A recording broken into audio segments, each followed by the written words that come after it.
Commissioner police DCP to LNO రావాల్సిందిగా కోరుతున్నాను. రావాల్సిందిగా కోరుతున్నాను.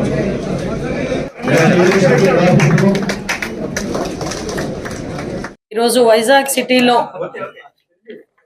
పోలీస్ డిపార్ట్మెంట్ కి సంబంధించి కొన్ని పోలీస్ స్టేషన్ ఓపెనింగ్ కానీ, ఈరోజు ట్రైనింగ్ సెంటర్స్ నడపడం కానీ, కొన్ని అభివృద్ధి కార్యక్రమాలకి కూడా ఈరోజు ఇనాగ్రేట్ చేయడం జరిగింది.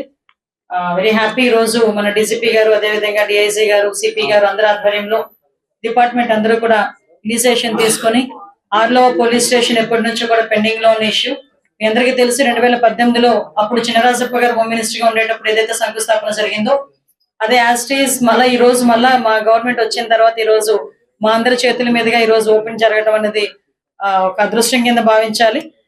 అదే విధంగా మనందరికీ తెలుసు, ఈ రోజు మన సిపి గారు కూడా ప్రత్యేకంగా ఈ road traffic accident victims assurance cell assistance cell అని చెప్పి ఒక సెల్ కూడా ఏర్పాటు చేయడం జరిగింది. ఎందుకంటే ఈ రోజు చూస్తే యాక్సిడెంట్స్ చాలా విపరీతంగా పెరిగిపోతున్నాయి. ఇటువంటి యాక్సిడెంట్స్ పెరిగిపోయిన తర్వాత యాక్సిడెంట్ అయిన వాళ్ళకి ఇన్సూరెన్స్ వచ్చే పరిస్థితి కూడా చాలా తక్కువగా కనిపిస్తా ఉంది. ఎందుకంటే వాళ్ళకి ఓన్ సర్టిఫికేట్స్ ఇవ్వటం కానీ, డాక్టర్ దగ్గర నుంచి సర్టిఫికేట్స్ రావటం కానీ లేట్ అవ్వటం, అదేవిధంగా వాళ్ళు కోర్టుల చుట్టూ తిరిగే పరిస్థితి, వాళ్ళకి ఎలాగా ఇన్సూరెన్స్ అమౌంట్ తీసుకొచ్చుకోవాలో కూడా తెలియక చనిపోయిన తర్వాత చాలా రోజుల వరకు కూడా ఇన్సూరెన్స్ డబ్బులు కూడా రాక చాలా మంది ఇబ్బందులు పడి వాటిని వదిలేసుకునే సందర్భాలు కూడా మనం చాలా చూసాం. అటువంటి పరిస్థితుల్లో ఈ రోజు ఇన్సూరెన్స్ల పరిస్థితి చూసుకుంటే చాలా తక్కువ మందికి ఇన్సూరెన్స్లు వచ్చినాయి. నాకు ఇందాక మన సిపి గారు కూడా ఒక నాకు లిస్ట్ అవుట్ చేసి ఇచ్చారు. ఓవరాల్ గా చూడాలంటే దగ్గర మనకి ఒక యావరేజ్ ని ఒక 500 కేసెస్ నమోదైనాయి అనుకోండి, అందులోని ఒక 30కి 40కి మాత్రమే ఇన్సూరెన్స్ అమౌంట్ వచ్చే పరిస్థితి కనిపించా ఉంది, యావరేజ్ అని చెప్పుకుంటే. అంటే అలాంటి బేస్ తీసుకొని ఈ రోజు ప్రత్యేకంగా ఒక సెల్ ఏర్పాటు చేసుకొని ఎవరికైనా ఒక టోల్ ఫ్రీ నెంబర్ ఇచ్చి ఆ టోల్ ఫ్రీ నెంబర్ లో ఎక్కడైనా యాక్సిడెంట్ జరిగిన తర్వాత ఆ యాక్సిడెంట్ ఇన్సూరెన్స్ డబ్బులు ఎలాగైతే రావాలి అనుకుంటున్నారో వాళ్ళు ఆ టోల్ ఫ్రీ నెంబర్ కి కనుక కాల్ చేస్తే వాళ్ళ ఫైల్ ప్రొసీజర్ ఎంతవరకు ఉంది, ఫైల్ ప్రొసీజర్ కూడా ఎంత టైంలో కంప్లీట్ అవుతుంది అన్న వివరాలు కూడా మన పోలీస్ డిపార్ట్మెంట్ నుంచి ఆ విక్టిమ్ ఫ్యామిలీస్ కూడా వెళ్ళే ఒక మంచి పద్ధతి ఈ రోజు ఇక్కడ ఇనిషియేషన్ తీసుకోవడం అనేది చాలా మంచి పరిణామం అండి. దానికి ప్రత్యేకంగా సిపి గారిని నేను అభినందిస్తున్నా. దానికి సంబంధించి టోల్ ఫ్రీ నెంబర్ కూడా 7995095793.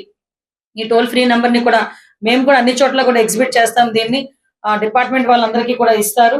వీటితో పాటు మనం ఏంటంటే తొందరగా కోర్టుకి వెళ్లే విధంగా వాళ్ళకి ఎటువంటి పేపర్స్ కావాలో అవన్నీ కూడా ఇవ్వడం. ఇందాకే నేను కూడా డీజీపీ గారు వీళ్ళందరితోనే డిస్కస్ చేశాను. కొన్ని ఇన్సూరెన్స్ పాలసీలు కూడా కొన్ని మార్పులు చేయాల్సిన అవసరం ఉంది. ఎందుకంటే ఇప్పుడు మైనర్లు ఎవరైతే ఉన్నారో వాళ్ళు డ్రైవ్ చేస్తే కనుక వాళ్ళ డ్రైవింగ్ లో ఎవరైనా చనిపోతే ఇన్సూరెన్స్ రావడం అనేది చాలా కష్టంగా ఉంది. మనం అందులో చూసుకుంటే నేను అసెంబ్లీలో ఒక ఎమ్మెల్సీ గారు యాక్సిడెంట్ లో చనిపోతే ఏలూరు దగ్గర ఆయనకి ఈ రోజు వరకు కూడా ఇన్సూరెన్స్ డబ్బులు వచ్చిన పరిస్థితి కనిపించలేదు. బికాస్ మైనర్ యాక్సిడెంట్ చేసిన వ్యక్తి. సో ఇప్పుడు మనకి ఈ ఇన్సూరెన్స్ సిస్టమ్ లో కూడా కొన్ని అమెండ్మెంట్స్ మనం చేయగలిగితే దాని మీద కూడా ఈ రోజు గవర్నమెంట్ దృష్టి పెట్టి దాన్ని ఎలా ఓవర్కమ్ చేసి బాధితులకు ఎవరికైతే వాళ్ళకి insurance amount as L as possible వచ్చే విధంగా ఈ రోజు పోలీస్ డిపార్ట్మెంట్ వర్క్ చేస్తుంది. దానికి సంబంధించి రూల్స్ ఏమైనా అమెండ్మెంట్ చేయాలంటే కనుక గవర్నమెంట్ కూడా ఈ రోజు ఇనిషియేషన్ తీసుకునే పరిస్థితి ఉంది. At the same time major గా వైజాగ్ సిటీలో ఎక్కువగా యాక్సిడెంట్లు అన్నవి వైజాగ్ సిటీలోనే కాదు స్టేట్ లెవెల్లో వైజాగ్ ఎక్కడైనా యాక్సిడెంట్ జరిగినవి అన్నది ఓవర్ స్పీడ్ ఇవన్నీ ఒక ఎత్తు అయితే ఆటోలకు సంబంధించి కొంత ప్రాబ్లం అనేది చాలా ఎక్కువగా ఉంది. అది మీ అందరికీ కూడా తెలుసు. చాలా సందర్భాల్లో మీరు కూడా ఈ ఆటోల విషయంలోనే మాకు కూడా కంప్లైంట్ చేసిన సందర్భం. ఈ రోజు విశాఖపట్నం సిటీలో 4000 మంది ఆటో డ్రైవర్లు ఉంటే ఇంచుమించుగా 16 రోజుల నుంచి రోజుకి 250 మంది చొప్పున ట్రైనింగ్ అన్నది ఇక్కడ ఇప్పించి వాళ్ళకి కూడా ఎటువంటి రూల్స్ రెగ్యులేషన్స్ పాటించాలి, ఒకవేళ వాళ్ళు ఇల్లీగల్ గా ఈ గాంజా సరఫరా చేసిన ఇల్లీగల్ యాక్టివిటీస్ ఆటోల్లో చేసిన ఎటువంటి కేసులు పెడతారు, ఎలా ఆటోలు సీజ్ అయ్యి వాళ్ళు బతుకులు బదనాం అవుతాయి, ఇవన్నీ కూడా చాలా క్లియర్ కట్ గా ఎటువంటి వాళ్ళు యాక్సిడెంట్ చేసిన యాక్సిడెంట్స్ కూడా వాళ్ళు ఒక పవర్ పాయింట్ ప్రెజెంటేషన్ పెట్టుకొని ఈ రోజు వాళ్ళందరికీ కూడా ట్రైనింగ్ ఇచ్చారు. వాళ్ళు కూడా కొంతమంది మాకు కూడా వాళ్ళ తాలూకా ఇబ్బందులు కూడా మాకు కూడా చెప్పుకున్నారు.